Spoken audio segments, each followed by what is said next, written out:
Online class में आप सभी का स्वागत है।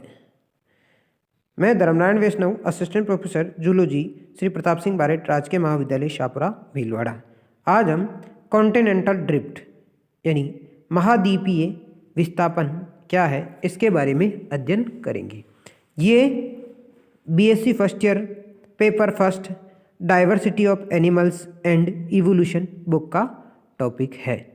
ठीक है, तो इसके अंतर्गत जो अपन बात करने वाले हैं वो है कि महाद्वीपीय विस्थापन क्या है, इसको सबसे पहले किसने बताया, और उसके बाद continental drift first, continental drift second और फॉसिल एविडेंस, इन तीन टॉपिकों के बारे में आइए हम संक्षिप्त में चर्चा करेंगे। तो शुरू करते हैं अपन सबसे पहले इंट्रोडक्शन कि कॉन्टिनेंटल ड्रिफ्ट क्या है, इसके बारे में ये परिकल्पना किसने दी उसके बारे में बात करें तो आधुनिक महाद्वीपों की उत्पत्ति को समझाने के लिए इस शताब्दी के प्रारंभ में यानी कि 21वीं शताब्दी के प्रारंभ में या 20वीं शताब्दी के प्रारंभ में महाद्वीपीय विस्थापन की परिकल्पना दी गई। इस परिकल्पना का जो फर्स्ट प्रवर्तक था या जो सबसे पहले जिसने दी थी वो जर्मन भूगर्भ शास्त्री वेगनर थे, और सर्वप्रथम वेगनर ने ही महाद्वीपीय विस्थापन की परिकल्पना प्रस्तुत की। पृथ्वी के उद्भव से ही भूमि का ऊपर उठना, नीचे धंसना अथवा धरातल का ऊपर उठना तथा भूखंडों के मध्य संबंध बनना वह बिगड़ना जारी रहता है।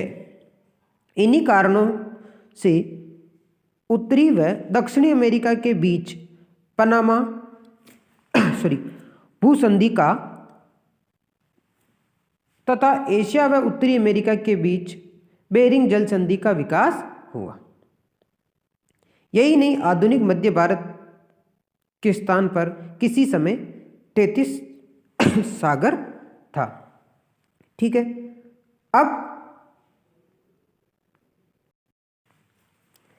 अब जिसकी वजह से भारतीय प्रायद्वीप एशिया से पृथक था। ठीक है, नेक्स्ट अपन बात करते हैं कि कॉन्टिनेंटल ड्रिफ्ट फर्स्ट। पृथ्वी की इन्हीं उथल पुथलों के कारण आधुनिक महाद्वीपों का निर्माण हुआ। बाद में डू टॉइट ने इसे परिशोधित किया तथा आधुनिक स्वरूप दिया। इस परिकल्पना के अनुसार पृथ्वी प्रारंभ में एक विशाल भूखंड के रूप में विकसित हुई थी तथा बाद में भूखंड एक दूसरे से खिसकने लगे तथा महाद्वीपों का निर्माण हुआ।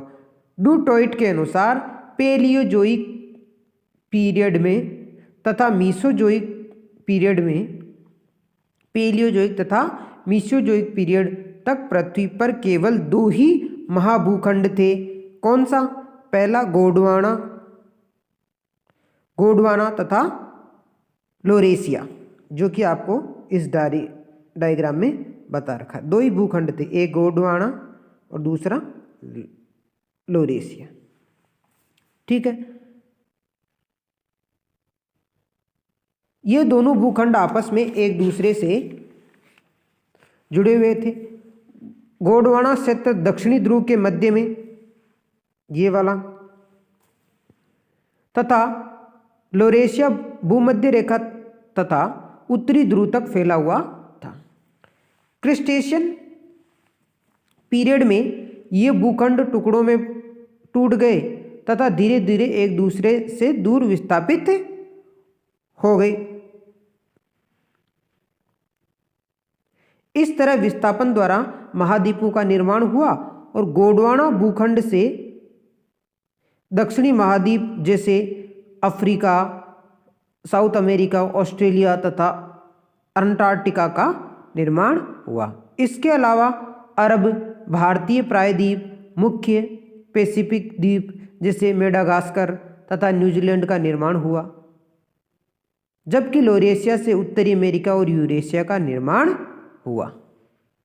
ठीक है, अब आते हैं आधुनिक जो दूसरा कॉन्टिनेंटल ड्रिफ्ट सेकंड वाला जो भाग है उसके बारे में बात करें तो चुंबकीय नापतोल द्वारा यह ज्ञात होना संभव हो गया कि पूर्व में निर्माण के समय चट्टानें जिस दिशा में थी, ये सेल निर्माण भी आधुनिक महाद्वीपों के विस्थापन की पुष्टि करता है, जो कि मैंने यहाँ आपको बता रखा है। ठीक है, डायग्राम में आज से लगभग 20 करोड़ वर्ष पूर्व पुराना एक सैंडस्टोन ब्रिटेन से प्राप्त हुआ था, जिससे ये प्रदर्शित होता है कि उस समय उस क्षेत्र की जलवायु सहारा मरुस्थल के समान थी। ठीक है, यही नहीं, प्राणी भौगोलिक दृष्टि से भी महाद्वीपीय विस्थापन की पुष्टि की जा सकती है। दक्षिणी अमेरिका का पूर्वी तथा अफ्रीका का पश्चिमी तट आश्चर्यजनक सीमा तक एक दूसरे से के पूरक प्रतीत होते हैं। ये वाला हिस्सा और ये वाला हिस्सा एक दूसरे का पूरक, जैसे इससे ये टूटकर अलग हुआ हो, ये ठीक है, ये देखो, और यहाँ आके ये टूटकर अलग हुआ प्रतीत होता है। ठीक है, परंतु यदि दक्षिणी अमेरिका के नियोट्रॉपिकल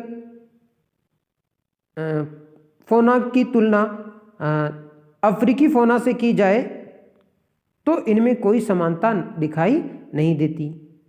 ठीक है, और इसका आगे अपन बात करें फॉसिल एविडेंस में इसके बारे में चर्चा, और यहाँ आपको और अच्छे तरीके से बता रखा है।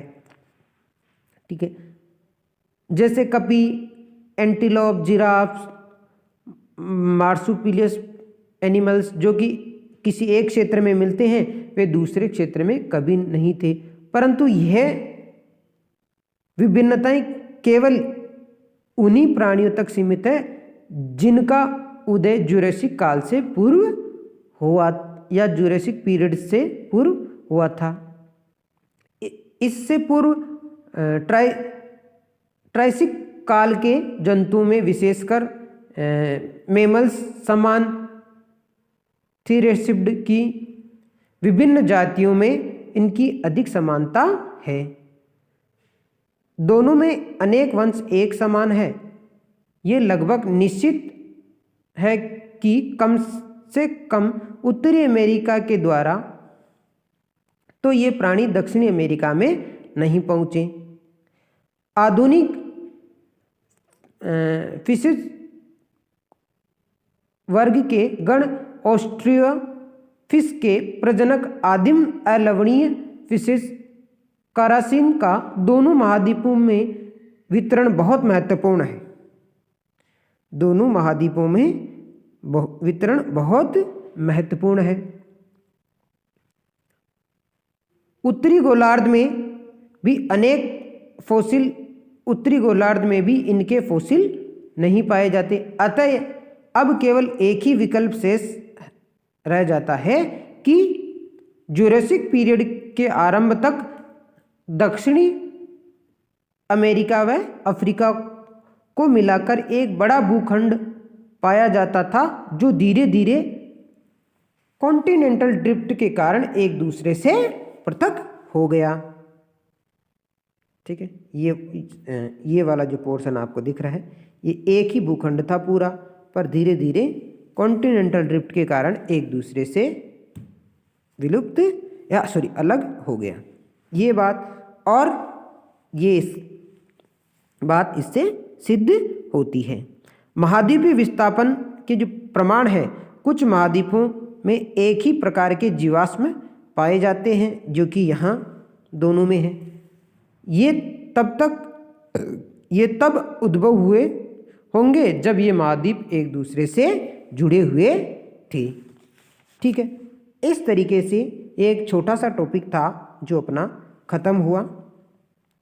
अब नेक्स्ट क्लास में अपन डायनासोर्स के बारे में बात करेंगे। धन्यवाद।